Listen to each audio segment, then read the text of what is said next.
Meus irmãos, boa noite. Nós vamos iniciar nosso estudo nessa noite, agradecendo a Deus, porque sempre é um privilégio podermos estar juntos e em torno da palavra do Senhor, né? Isso é uma dádiva enorme para a nossa vida e na nossa caminhada cristã, sempre bom olhar para as Escrituras, para aquilo que o Senhor nos revelou e cada dia mais sermos edificados, né, pelo poder do Senhor. E quanto mais nós conhecemos a Deus, mais extasiados ficamos com a grandeza dele, né, e entendemos melhor aquilo que ele providenciou, na forma como ele decretou. Nós nos aquietamos debaixo dessa soberania. Quanto mais nos aproximamos de Deus, mais o nosso coração se aquieta nele, sabendo de fato que tudo que ele faz é bom, né? Tudo que ele faz é bom. Então, isso é a doutrina, como nós temos falado desde o início. Ela não é apenas algo para o conhecimento, mas é para a vida, para gerar piedade em nós e submissão a esse Deus que se revela, um Deus que teve tão grande amor por nós que se revelou a nós. Nós vamos orar antes de nós iniciarmos o nosso tema de hoje. Vamos orar. Bendito Deus Pai de nosso Senhor e Salvador Jesus Cristo, Deus, nós louvamos ao Senhor porque de fato o Senhor tem nos abençoado, a Deus, com toda sorte de bênçãos celestiais em Cristo Jesus. Estamos aqui, ó Deus, reunidos e em torno, ó Pai, da palavra do Senhor, para que possamos, ó Deus, ser edificados por ela, conhecer mais, ó Deus, daquilo que o Senhor nos revelou. E continuamos pedindo ao Senhor que a cada dia, ó Deus, ao entender e compreender, ó Deus, aquilo que a Tua palavra nos diz, ó Deus, que o nosso coração, ó Deus, possa se inclinar, ó Deus, à Tua vontade, que a nossa mente, ó Deus, tudo que nós somos, ó Deus, que se prostre diante, ó Deus, da Sua santidade e soberania. Nos abençoe, abençoe aqueles que nos assistem à distância, que a bênção do Senhor também repouse sobre a vida de cada um. Essa é a nossa oração em nome de Cristo Jesus. Os irmãos, nós vamos começar falando a respeito desse tema. Nós vamos juntar a soberania e a graça de Deus e, de novo, nós vamos fazer em duas etapas. Hoje nós vamos fazer uma parte e na próxima quarta nós faremos uma segunda parte que consistirá em mostrar que não tem como eu crer em várias das doutrinas bíblicas se, de fato, eu não me submeter ao conceito de soberania. Tá? Então, não tem como, muitas vezes, dissociar, ou seja, todas as doutrinas que nós esposamos, até aquela que mais nós temos como cara para nós, né, que fala, né, ao nosso coração, todas elas estão como sustentação na soberania de Deus. Então, não tem como falar de justificação, adoção, santificação, sem que a gente entenda de fato que esse Deus que faz todas essas coisas, esse é um Deus soberano. E qual é essa relação com a graça de Deus? Nós vamos até uma primeira parte, falando a respeito dessa soberania e de como a palavra de Deus se relaciona com esse conceito ao longo das Escrituras. Quero convidar você a abrir a sua Bíblia no no livro dos Salmos. Abra, por favor, no Salmo 50.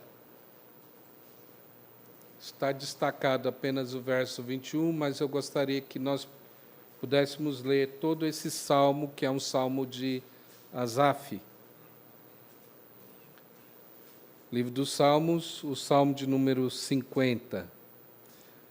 A palavra do Senhor nos diz assim: fala o poderoso, o Senhor Deus, e chama a terra desde o levante até o poente. Desde Sião, excelência de formosura, resplandece Deus. Vem o nosso Deus e não guarda silêncio. Perante ele arde um fogo devorador. Ao seu redor esbraveja grande tormenta. Intima os céus, lá em cima, e a terra para julgar o seu povo. Congregai os meus santos, os que comigo fizeram aliança por meio de sacrifícios. Os céus anunciam a sua justiça, porque é o próprio Deus que julga. Escuta, povo meu, e eu falarei, ó Israel, e eu testemunharei contra ti. Eu sou Deus, o teu Deus. Não te repreendo pelos teus sacrifícios, nem pelos teus holocaustos, continuamente perante mim. De tua casa não aceitarei novilhos, nem bodes dos teus apriscos, pois são meus todos os animais do bosque, e as alimárias aos milhares sobre as montanhas. Conheço todas as aves dos montes, e são meus todos os animais que pululam no campo. Se eu tivesse fome, não te diria, pois o mundo é meu, e quanto nele se contém. Acaso, como eu carne de touros, ou bebo sangue de cabritos? Oferece a Deus sacrifício de ações de graças, e cumpre os teus votos para com o Altíssimo. Invoca-me no dia da angústia, eu te livrarei, e tu me glorificarás.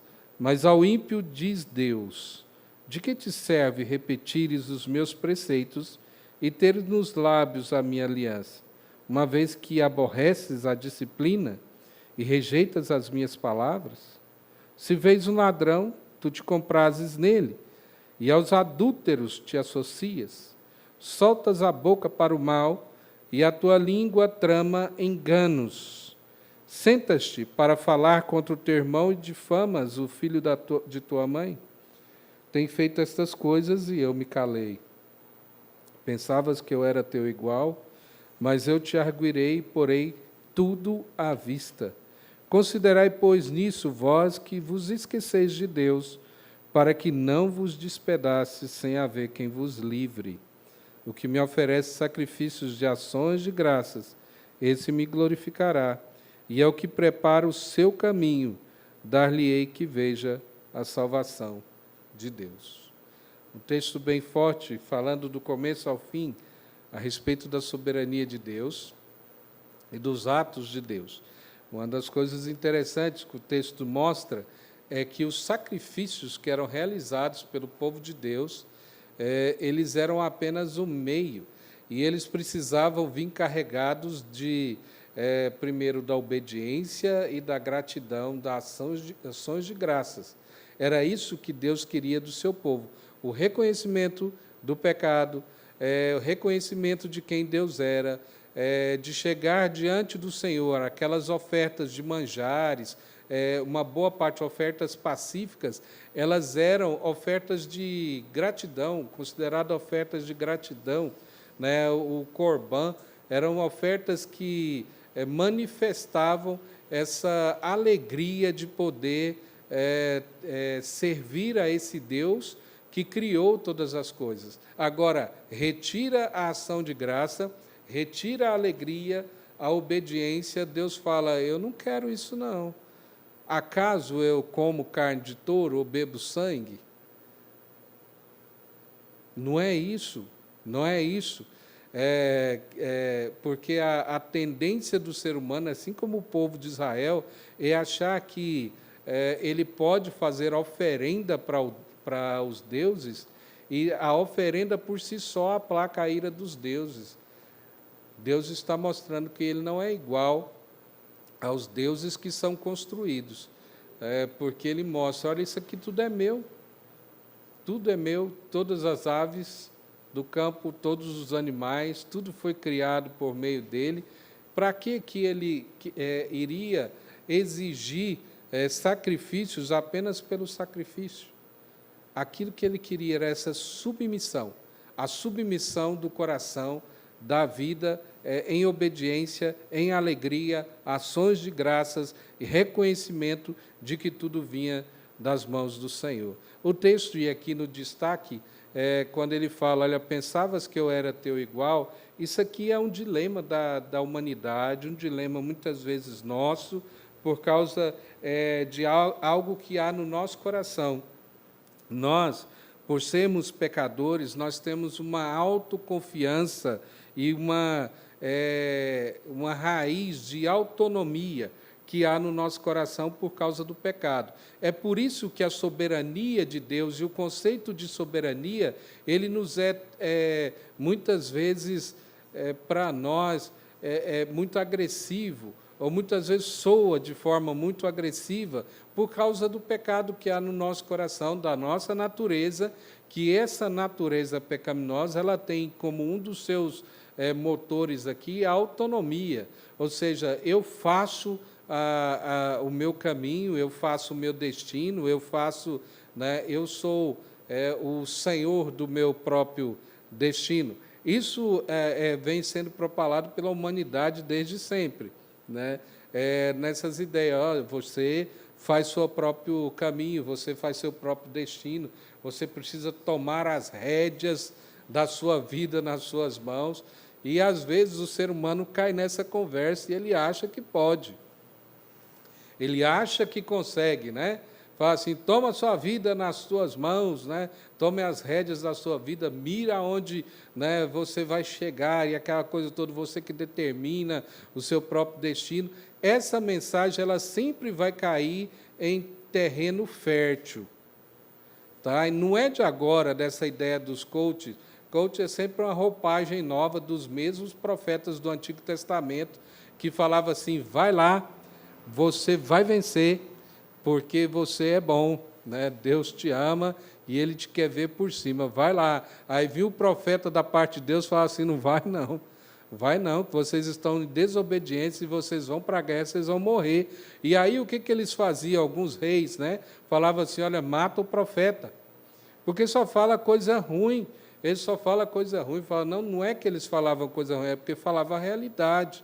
Mas se a gente for notar, essas coisas, eventos da história, eles não são novos, apenas tomam uma roupagem nova. Tá? Se você pegar alguns relatos dos profetas, você vê em Isaías, em Jeremias, né, que relata ali um embate de falsos profetas, o cerne da mensagem é a mesma.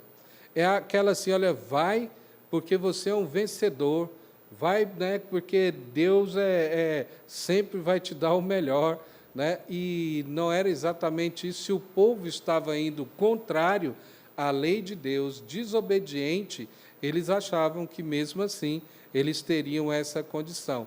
Aquilo que é pregado hoje, com essa roupagem que nós vimos de coach, sempre é muito bem próspero, pessoas que sabem tudo da vida e que sabem te mostrar o caminho para uma felicidade mais rápida, mais curta. Na verdade, não passa da mesma mensagem. É tentar viver uma vida à parte de Deus, onde você pega as rédeas da sua vida, aprende algumas palavras de ordem, aprende algumas coisas para você se reprogramar, e tudo isso não passa de uma rebelião contra Deus. O ser humano, ele não tem como ser reprogramado a não ser em Cristo Jesus. O ser humano não pode se reprogramar por apenas algumas palavras de ordem, algumas coisas, né? Vamos ajeitar seu pensamento, a forma de pensar, a sua postura e uma série de coisas, e você vai ser vencedor. O ser humano cai nisso porque ele não quer se submeter a uma soberania de Deus que vai mostrar, olha, para você ser refeito só há um caminho, que é Cristo Jesus, não tem outro, porque assim Deus o determinou. Deus o determinou, portanto, não existe outro caminho. Isso está debaixo da soberania de Deus. O ser humano, ele se reveste de toda essa rebeldia e ele quer propor um novo caminho ou novas formas para que o ser humano seja um sucesso, seja feliz plenamente, né, tenha tudo aquilo que ele deseja e uma série de coisas à parte da obediência àquilo que Deus diz. E isso tudo porque o ser humano, em todas as eras, em algum momento ele pensa que pode ser igual a Deus. Ele acha que pode se equiparar a Deus de alguma forma, né? Porque eu cheguei a uma estatura de conhecimento, ou por uma série de coisas, ele pensa que ele pode ser igual a Deus, ele pode dar ordem para Deus, ou ele pode se relacionar com Deus como se fosse igual. Isso é uma proposta, muitas vezes, do meio evangélico. Nós já passamos vários eventos assim na história, né, do evangelicalismo, né? Aquelas ideias, olha, Deus é nosso Pai, então eu faço o que eu quiser, é meu Pai, Ele é meu Pai. Michael Horton, quando ele escreve aquele livro Cristianismo Sem Cristo, ele fala a respeito disso, que a gente esquece que esse Deus, ele é nosso Pai, mas ele continua sendo Deus e ele reina sobre todas as coisas. E ele requer santidade na sua presença. Não é dessa forma como muitas vezes as pessoas querem colocar. Abra comigo também, se você puder, lá no livro de Jó, capítulo 26.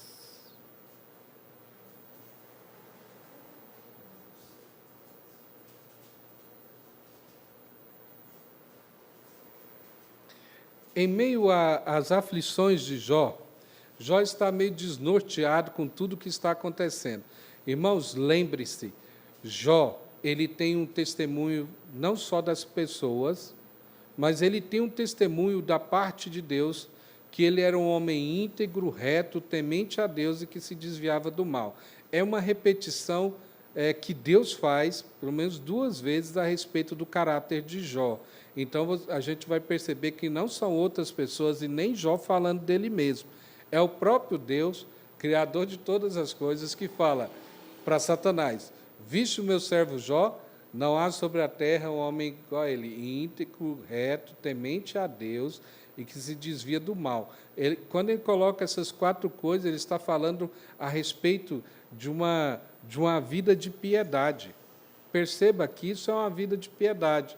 A integridade, andar com Deus, né, desviar do mal, tudo isso diz respeito a essa integridade gerada pela piedade. Então, era Jó. Então, não adianta traçar algum paralelo que Jó tinha um problema a mais, como os amigos de Jó entendiam, que para eles, pessoa nenhuma da face da terra passaria o que Jó estava passando, se não fosse por causa de um pecado.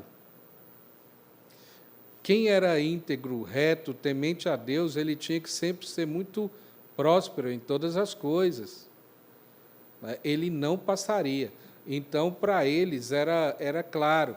O que eles fizeram com Jó foi colocar-se diante de Jó e falar assim: olha, Jó, fala o que você fez. Fala o que você fez.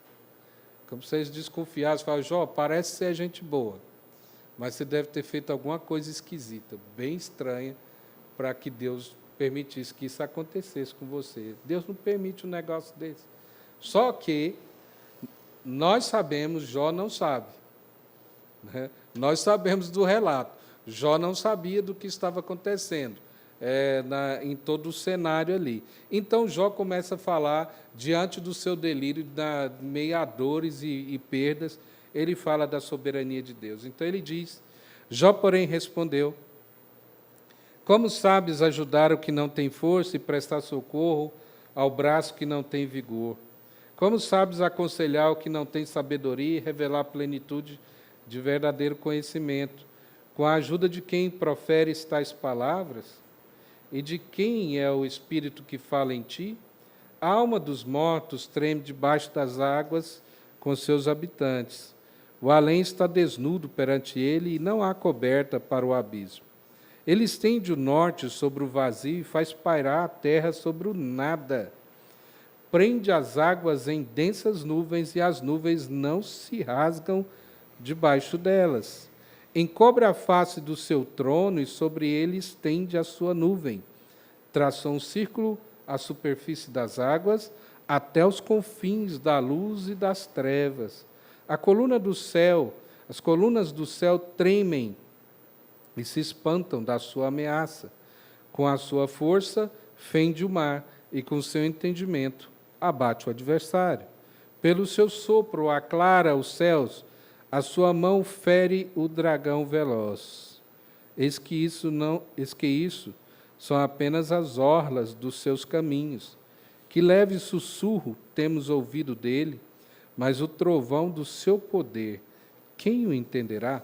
Jó começa a contender com seus amigos, falando a respeito daquilo que eles estavam fazendo com ele. Só que, mesmo assim, para a gente perceber, Jó tinha uma perspectiva da soberania de Deus e de que, ao olhar a ordem criada, ele sabia que havia algo sustentando tudo isso. Como que a água sobe e fica nas nuvens e essa água não desaba tudo de uma vez?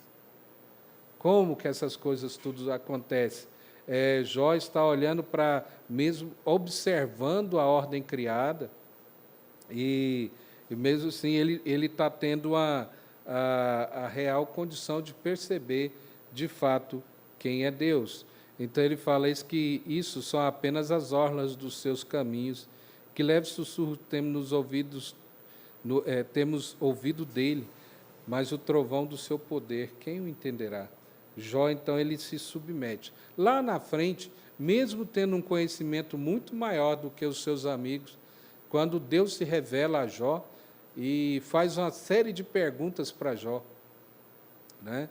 Ele fala: cinge teu lombo, Jó, senta aí e eu vou te perguntar e você vai me responder. Aonde você estava quando eu lancei os fundamentos da terra? Aonde você estava? Né? Deus começa a questionar Jó, e aí Jó percebe que o que ele conhece a respeito de Deus é muito pequenininho. E aí ele chega lá no final e fala: antes eu te conhecia só de ouvir falar, mas agora os meus olhos te veem. Essa submissão é aonde Deus quer nos levar, é aonde Deus está nos levando. Portanto, ao falar a respeito disso, nós temos aqui, em meio à soberania, a liberdade de Deus e do seu poder. Nós precisamos compreender que um dos aspectos fundamentais da soberania de Deus é a independência. Tá? Uma coisa está ligada à outra. Deus não teria como ser soberano se ele fosse dependente.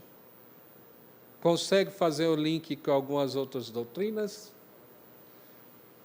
Por exemplo, da salvação. Quando o ser humano ele se coloca como um ato primeiro eu manifestar que eu vou crer, eu vou aceitar a Cristo, e aí Deus lá de cima olha e fala assim: aquele parece que está indo no caminho, eu vou escolher ele.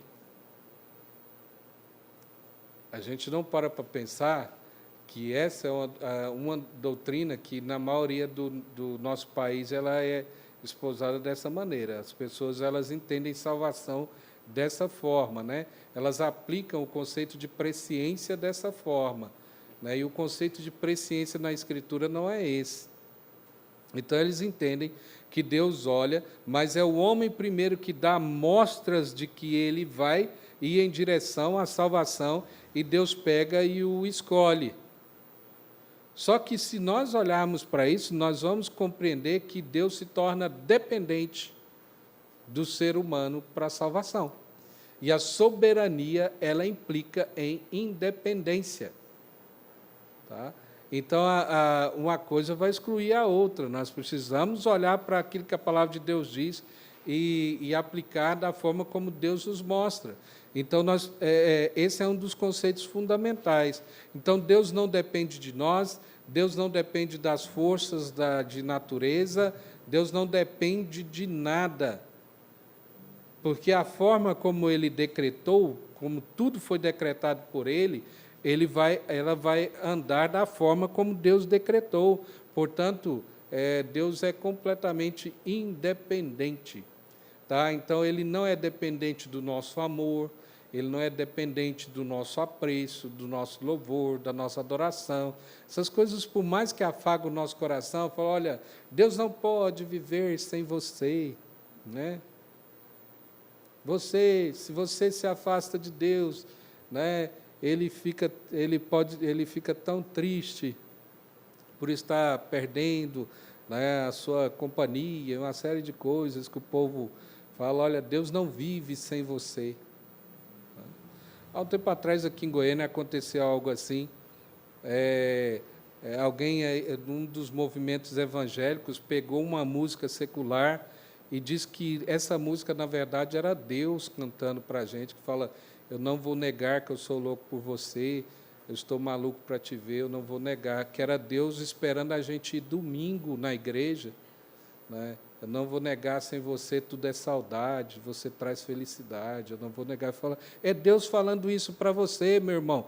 As pessoas gostam de ouvir um negócio desse, só que isso não passa nem no começo das Escrituras. Fala, nossa, olha Deus aí, olha, Deus estava lá, tristinho no canto, aí eu apareci domingo, eu alegrei o dia de Deus. Deus não é dependente de nada. Deus é soberano. Spurgeon, então, vai dizer, Deus é independente de tudo e de todos. Ele age de acordo com a sua própria vontade. Quando ele diz, eu farei o que quer que diga será feito, Deus é soberano e sua vontade, não a vontade do homem, será feita. Esse é um dos princípios fundamentais.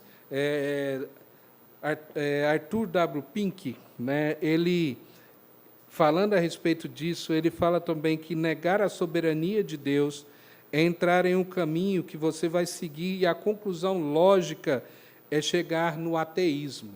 Quando nós começamos a negar o conceito de soberania, aquilo que nós vamos chegar logo adiante é exatamente no ateísmo. Nós vamos ler alguns salmos, eu gostaria da sua atenção, alguns textos, aliás. Mantenha sua Bíblia aberta e vamos lá, texto por texto, para que a gente compreenda essa questão da liberdade de Deus e do seu poder. Salmo 115, verso de número 3. O texto diz, no céu está o nosso Deus, e tudo faz como lhe agrada. Salmo 135, verso de número 6. Tudo quanto aprouve ao Senhor, Ele o fez, nos céus e na terra, no mar e em todos os abismos. Isaías 46, verso de número 10. Vamos lá, adiante.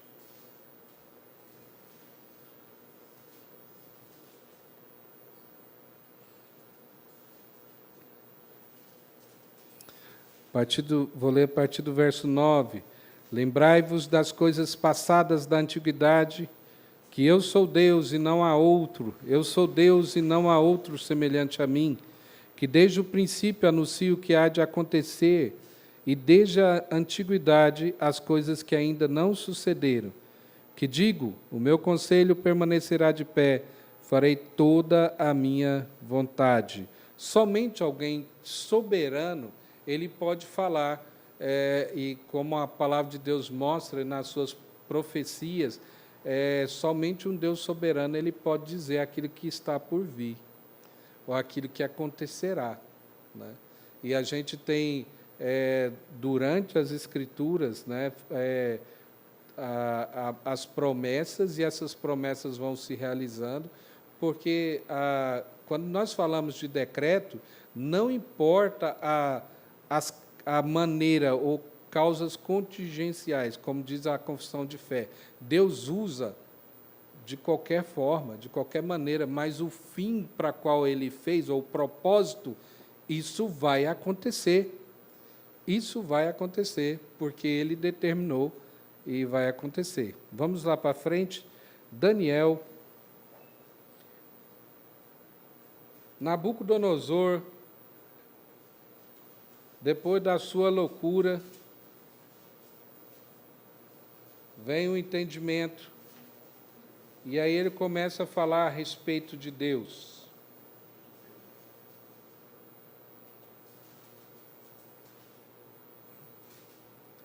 Veja a partir do verso 34. Mas ao fim daqueles dias, eu, Nabucodonosor, levantei os olhos ao céu, tornou-me a vir o entendimento, e eu bendisse o Altíssimo e louvei. E glorifiquei ao que vive para sempre, cujo domínio é sempre eterno, e cujo reino é de geração em geração. Todos os moradores da terra são por eles reputados em nada, e segundo a sua vontade, ele opera com o exército do céu. E os moradores da terra, não há quem lhe possa deter a mão, nem lhe dizer, que fazes? Nabucodonosor está falando a respeito da sua experiência, né? De grandioso, dominando praticamente toda a terra, e aí ele torna-se um animal, e depois passa o tempo, ele diz, levantou os olhos aos céus, ele começa a meditar a respeito disso, ele fala, os moradores são reputados em nada, ou seja, ele, poderoso como ele era naquele tempo, né, praticamente dominando sobre toda a terra, né, ele fala, é nada, né, porque vem o soberano e faz o que aconteceu com ele, de se tornar como se fosse um animal. Efésios, capítulo 1, verso 11.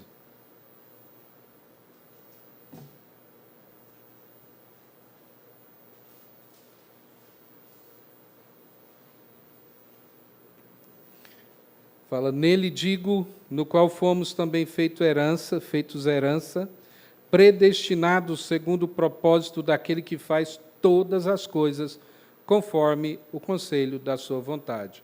Ou seja, a palavra de Deus ela vai sempre repetir e falar a respeito do mesmo ato, ou seja, Deus é independente, Ele faz tudo de acordo com o seu próprio conselho. Ele não depende de nós para decidir alguma coisa, ou de acordo com aquilo que nós vamos fazer. Deus não depende da nossa vida, não depende de ninguém. Por mais que isso seja ruim para o ser humano ouvir, mas Deus não depende de nenhum de nós. Deus não depende de nós, para nada. Tá? Ele é independente.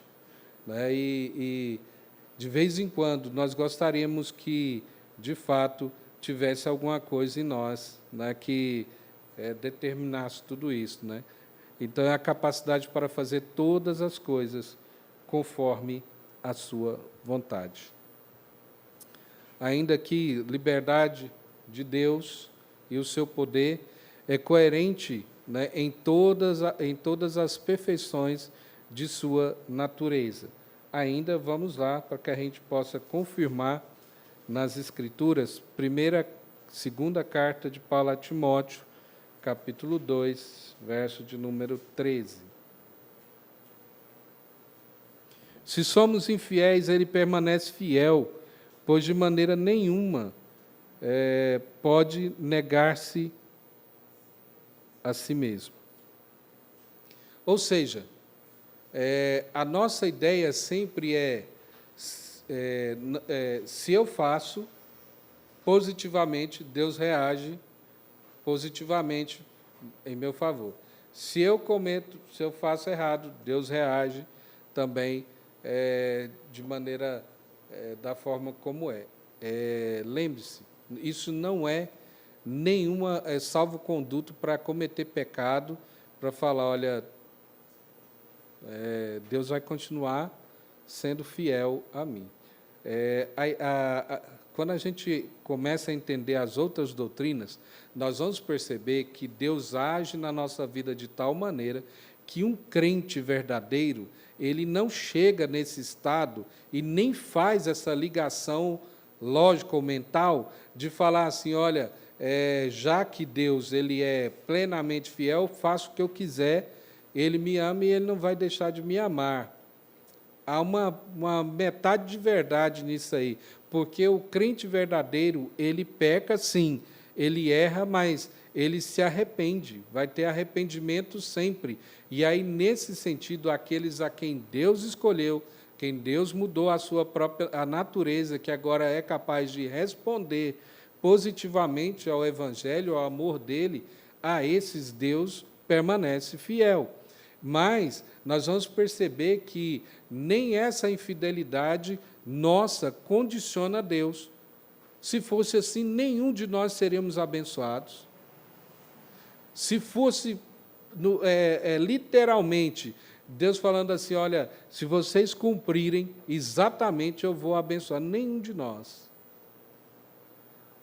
A promessa, ele é fiel à sua promessa, portanto, ele nos alcançou, ele nos olha agora pelo sangue de Cristo Jesus e, portanto, ele permanece fiel para conosco, porque ele já nos vê lá, glorificados.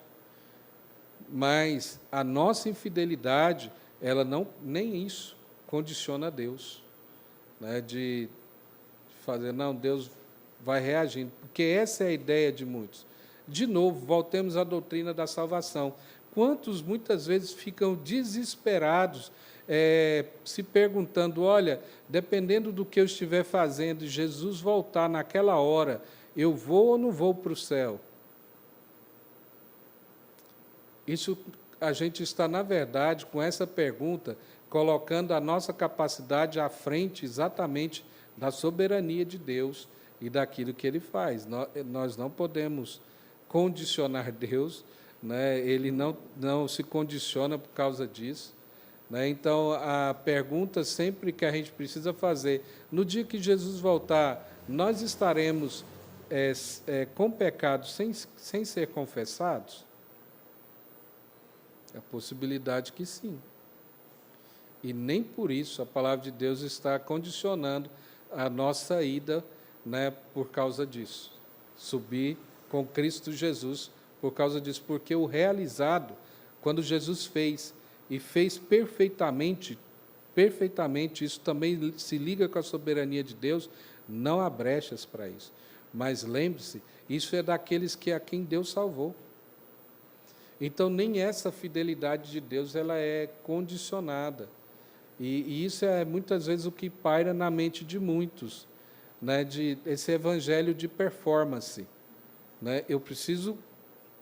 Né? Aí nós começamos a pender para o farisaísmo, porque é necessário ter uma capa externa de santidade plena, de uma série de coisas, para mostrar que nós somos completamente acima da média, e Deus não tem possibilidade de não me salvar, porque eu sou bom. Né?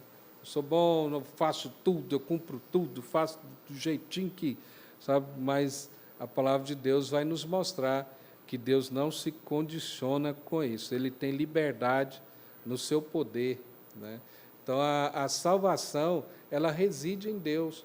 Quando nós falamos que a salvação ela é monérgica, nós estamos falando que ela é um ato de um só, de Deus.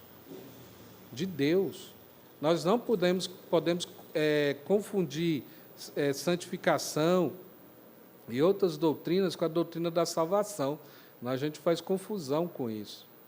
Né? Então, isso depende unicamente de Deus. Deus é fiel. Tá? Então, é por isso que até mudou o nosso hino. Tá?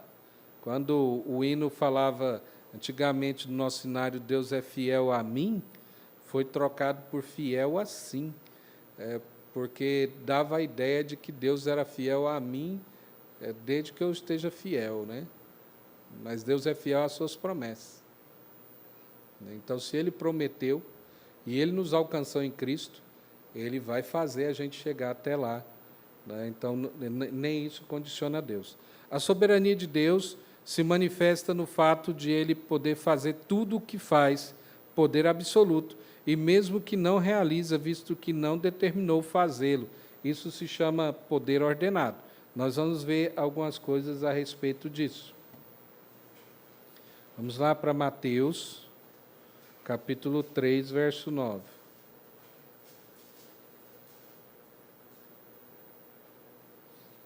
E não comeceis a dizer entre vós mesmos, temos por pai Abraão, porque eu vos afirmo que destas pedras Deus pode suscitar filhos a Abraão. A pergunta é, por que Deus não fez isso? Se em vários momentos o povo de Israel se desviou completamente, se Deus é soberano, Criador de todas as coisas, ele está falando, olha, Deus poderia suscitar das pedras, fazer com que aquelas pedras suscitassem ali os filhos a Abraão. Ele está falando de ligado à aliança, né? Transformar as pedras em pessoas e essas pessoas se tornariam os filhos da aliança. Se Deus é onipotente, Ele criou todas as coisas, Ele poderia fazer isso. Mas Ele não faz. Por que Ele não faz? Porque Ele não determinou. A forma como Ele decretou, Deus é fiel aos decretos dEle.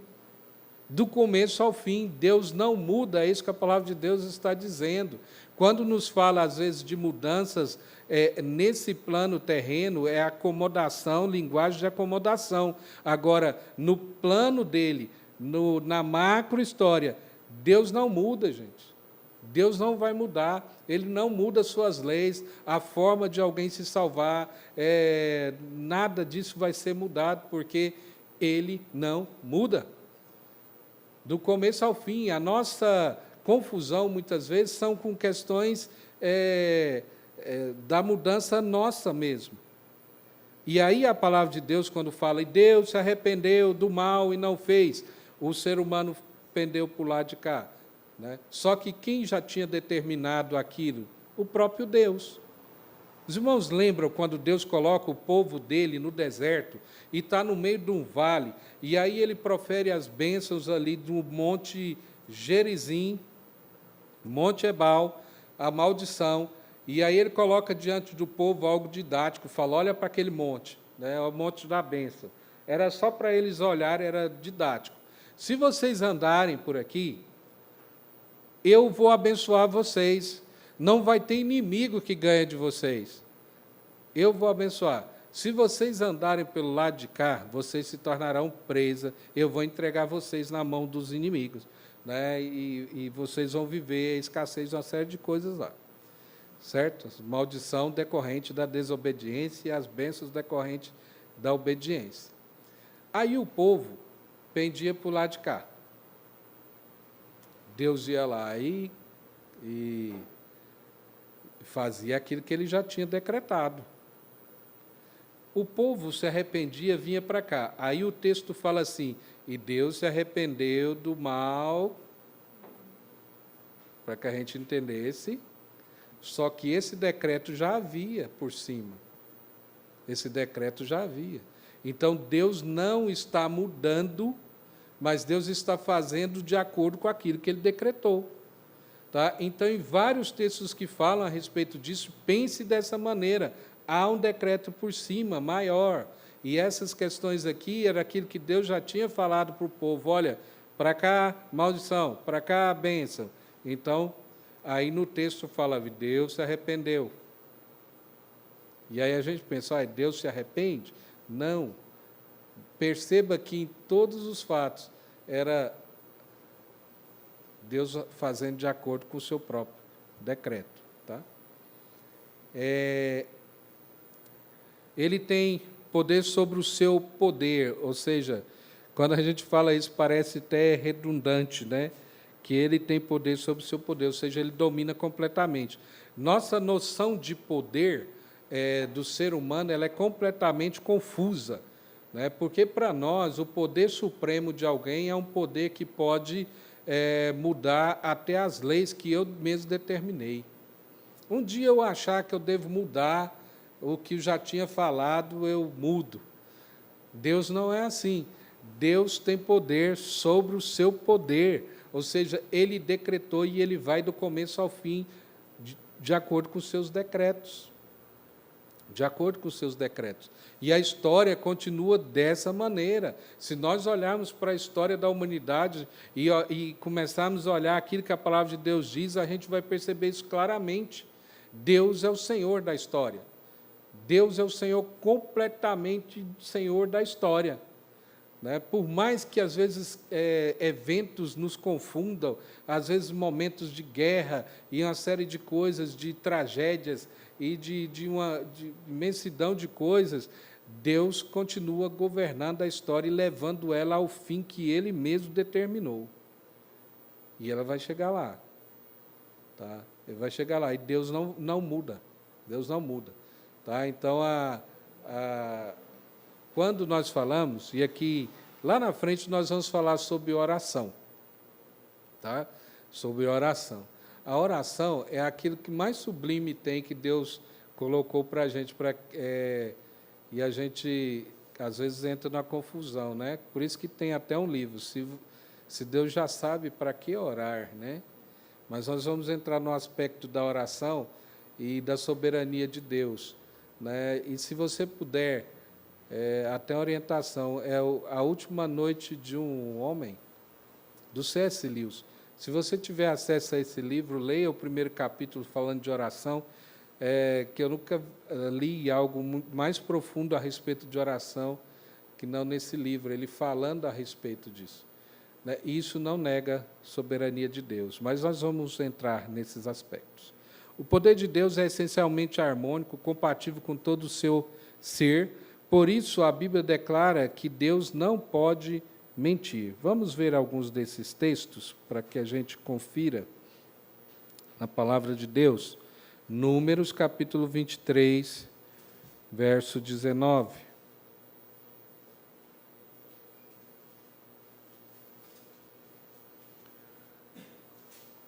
Deus não é homem para que minta, nem filho de homem para que se arrependa. Porventura, tendo ele prometido, não o fará, ou tendo falado, não o cumprirá? Nós estamos dentro da história lá de Balaque, né? Quando entra Balaque aqui na história. 1 Samuel,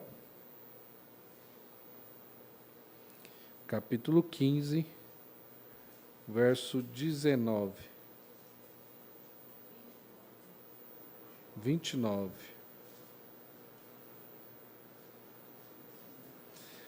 Também a glória de Israel não mente, nem se arrepende, porquanto não é homem para que se arrependa.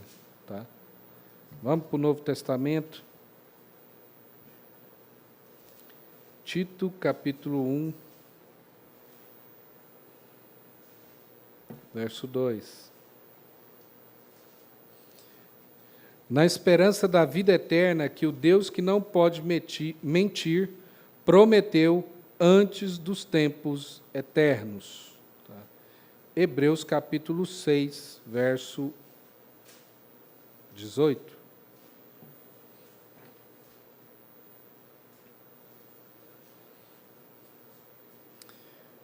Para que, mediante duas coisas imutáveis, nas quais é impossível que Deus minta, forte alento tenhamos nós, que já corremos para o refúgio, a fim de lançar mão da esperança proposta. Assim, nós temos vários textos, depois você pode olhar, que ele fala que ele não pode negar-se a si mesmo, Deus não muda e ele também não peca. Tá? Então, tudo isso faz parte dessa essência de Deus, do seu poder que ele domina. Por isso aqui vai por terra aquelas, sabe, no momento filosófico que as pessoas começaram a achar que elas tinham mais sabedoria do que Deus. Aí há uns eventos, as pessoas inventando meios, né, para que pudesse negar isso. Então, a pergunta dos filósofos era assim: Deus ele é todo-poderoso, né, onipotente? As pessoas respondiam que sim. Ele pode fazer qualquer coisa. Aí as pessoas falavam, sim, ele pode fazer qualquer coisa. Aí o filósofo falava assim, então ele pode fazer uma pedra tão grande que ele não possa rolar essa pedra? Aí as pessoas ficavam, não, e agora? Se Deus não pode fazer uma pedra tão grande que ele não possa rolar, Deus não é onipotente porque tem alguma coisa que ele não pode fazer. Se ele rolar a pedra, é porque a pedra ele conseguiria. Então, eles entendiam que colocavam os cristãos num checkmate. Só que não entenderam que o poder de Deus ele é dominado pelo seu próprio poder.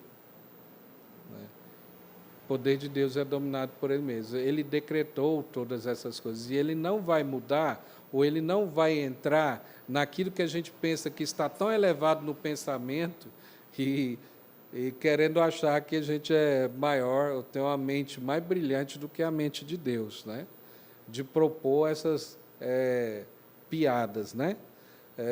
Mas Deus ele não vai fazer algo assim porque Ele vai fazer de acordo com seus próprios decretos, a forma como Ele decretou. Ele não vai mudar a lei, Ele não vai mudar essas leis, né? Porque, de fato, Deus é soberano. E graças a Deus por isso. Já pensou se Deus fosse igual a gente, o tanto que nós somos, né? Você pega, e Deus fosse ao sabor dos nossos desejos, né? Fala, toca fogo naquele ali, né? Senhor, destrói. Já pensou nisso? Será uma tragédia, uma tragédia. Deus não se submete a isso. Tá? Aspectos aqui do soberano poder de Deus. O poder de Deus é soberanamente livre, Deus não tem compromisso com terceiros, e a onipotência faz parte da sua essência, por isso, para Ele não há impossíveis. Apesar de qualquer oposição, Ele executa seu plano.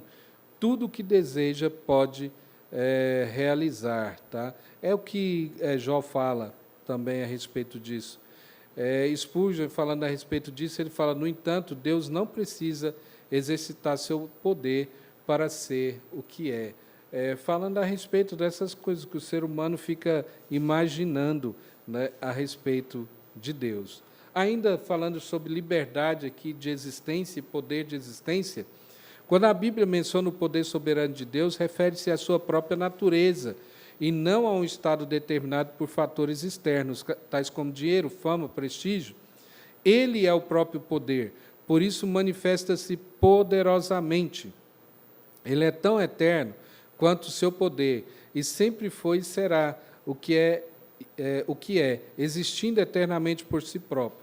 A Bíblia não tenta explicar a existência de Deus, ela parte apenas do fato consumado de que Deus existe, manifestando seu poder em atos criativos. Abra comigo lá, por favor, no Salmo 62, verso 11.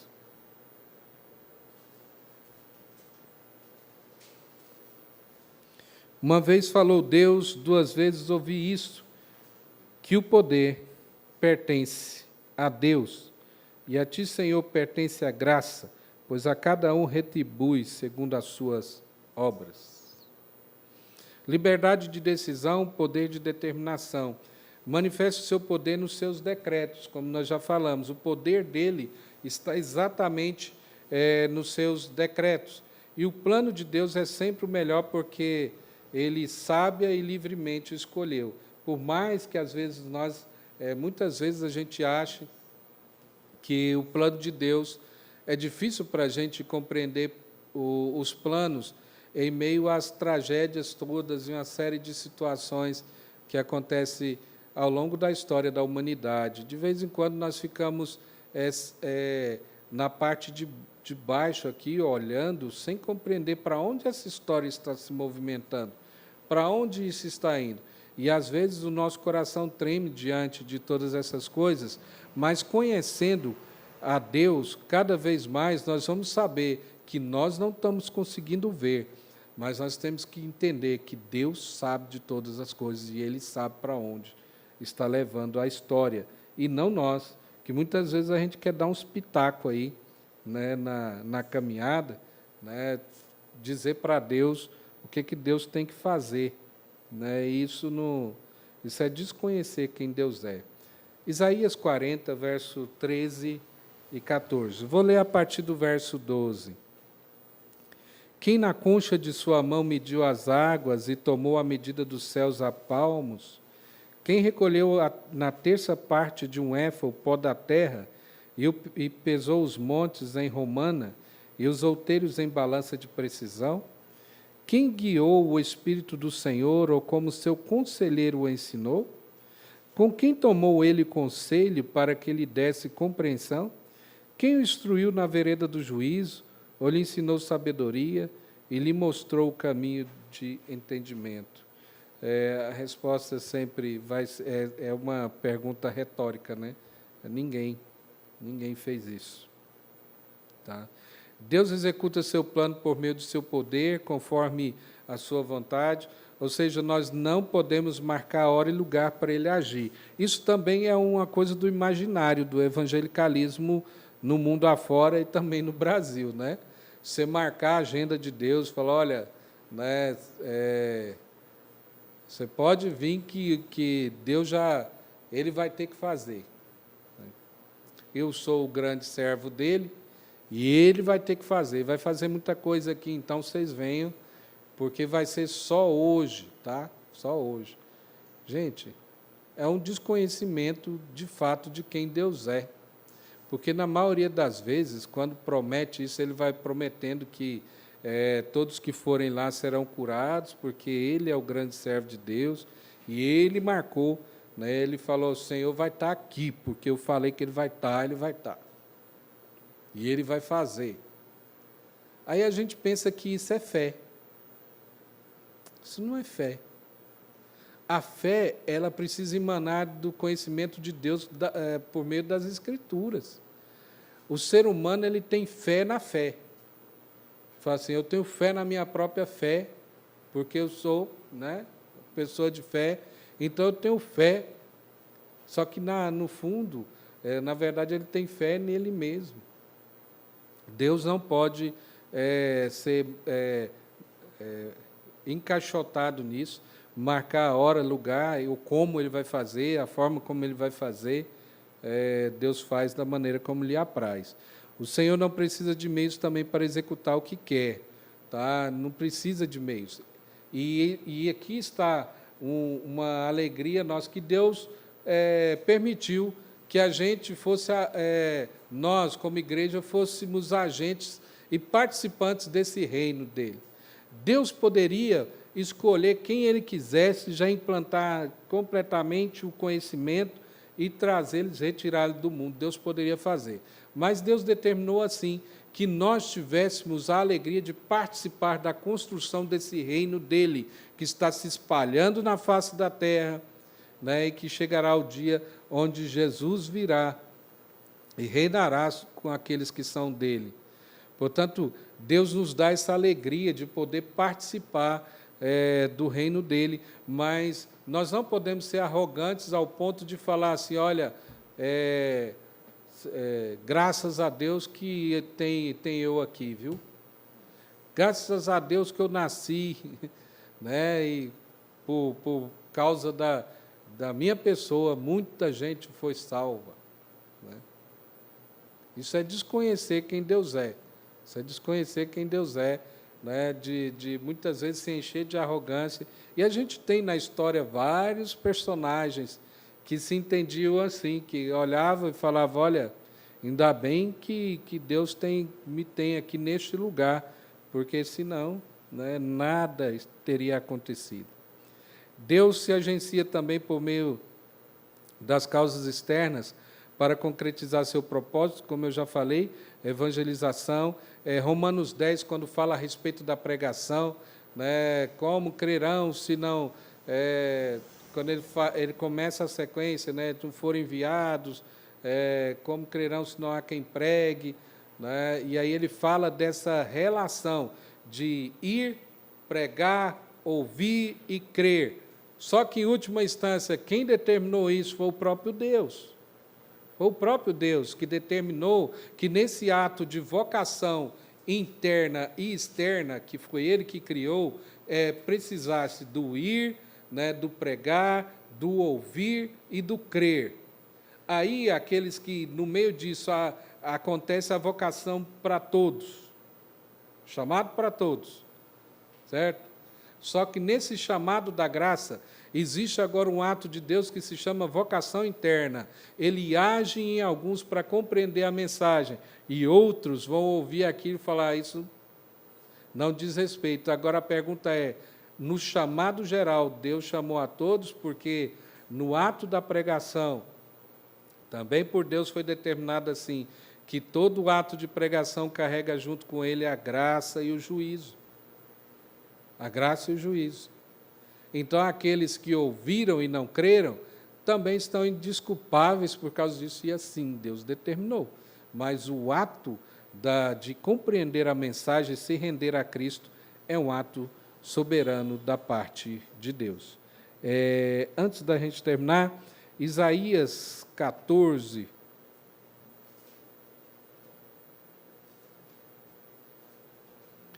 do verso 24 até o verso 27. Isaías 14, na liberdade de execução, quando nós falamos a respeito do poder executivo, ou da execução de tudo isso.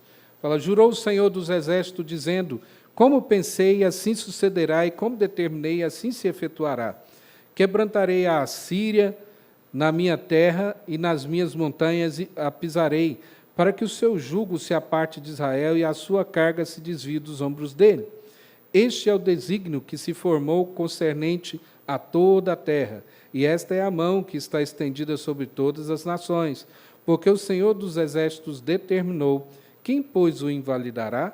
A sua mão está estendida, quem, pois, a fará voltar atrás?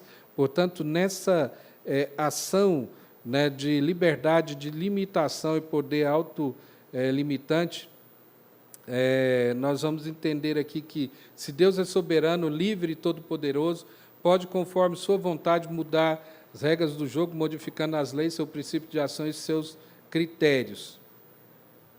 Mas nós vamos perceber que ele poderia, mas como ele está ligado aos seus decretos, ele tem o poder para fazer, mas ele está ligado aos seus decretos. Quem pensa dessa forma, em geral, tem em mente a ação do homem como modelo, tomando como parâmetro para uma comparação, como se o homem fosse a medida de todas as coisas. Se você levar a frase de cima ao pé da letra, na verdade, isso é o conhecimento de Deus a partir do próprio homem. O homem acha assim, portanto, ele acha que Deus deveria ser assim. Se Deus tem o poder supremo, ele muda a regra do jogo a hora que ele quer. Mas ele tem o poder para fazer, mas ele não o faz, porque Deus está ligado aos seus próprios decretos. E aqui, finalizando aqui, Deus é a lei para si, não sai, é si próprio, de modo que tudo quanto ele faz é justo. Está lá no livro do A.W. Pink, Atributos de Deus. E Bavinck, terminando aqui, concluindo, falando sobre esse assunto, ele diz, a vontade de Deus é idêntica à sua existência, sua sabedoria, sua bondade e a todos os seus atributos. Sua soberania é uma soberania de ilimitado poder, porém é também uma soberania de sabedoria e graça. Ele é rei e pai ao mesmo tempo. Tá? Esse é o nosso Deus. Na próxima quarta, nós continuaremos e nós falaremos da relação da soberania de Deus com as principais doutrinas que nós conhecemos e como que a soberania se torna o alicerce para todas elas. Tá bom? Nós vamos orar e assim nós estaremos encerrando. Senhor nosso Deus, nós queremos, ó Pai, nessa noite, pedir a ação do Senhor sobre nós pelo poder do Teu Espírito. Ajuda-nos, ó Deus, a compreender a Tua palavra, aplica a mesma ao nosso coração, e que o Senhor mesmo, ó Pai, possa nos dar um espírito submisso à vontade do Senhor, ó Deus, em toda e qualquer circunstância. Que nós possamos, ó Deus, sempre, ó Pai, ter o nosso coração firme no Senhor. Ó Deus, mesmo que a gente não entenda algumas situações da nossa vida, mas que nós possamos descansar na Tua soberania, sabendo que tudo aquilo que o Senhor faz, de fato, é bom. Ó Deus, aquieta o nosso coração em Ti. É a nossa oração, em nome de Cristo Jesus. Amém.